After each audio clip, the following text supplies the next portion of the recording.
மாதிரி எடுத்து கொடுங்க.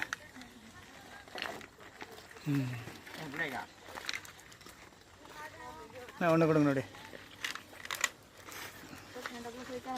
இல்லையா கூப்பிடுங்க டே மரே மரே பாக்கிட்டியா நீ ஆ ஓகே அவ்வளோதான் அவ்வளோண்ணே ஓகே ப்ளீஸ் ஓகே ஓகே நம்ம பார்ப்போம். ரொமேனியா மக்களுங்களுக்கு ஒரு சின்ன உதவி செஞ்சிட்ருக்கோம். இதெல்லாம் கொஞ்சம் தடுமாறிட்டு இருக்க மக்கள் சாப்பாடு கொடுத்து உதவி செய்கிறோம். இல்லை அங்கே தான் தங்கியிருக்காங்க.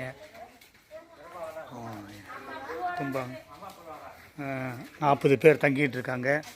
ஸோ நம்மளால் முடிஞ்சது கொஞ்சம் சாப்பாட்டு இவங்களுக்கு அகத்தியர் சன்மார் சங்கம் டெங்கில் மூலிமா நம்ம உதவி செஞ்சிட்ருக்கோம் மக்களுக்கெல்லாம். ஓகே வணக்கம். மனம் நினைத்தால் அதை தினம் நினைத்தால் நெஞ்சம் நினைத்ததை முடிக்கலாம்.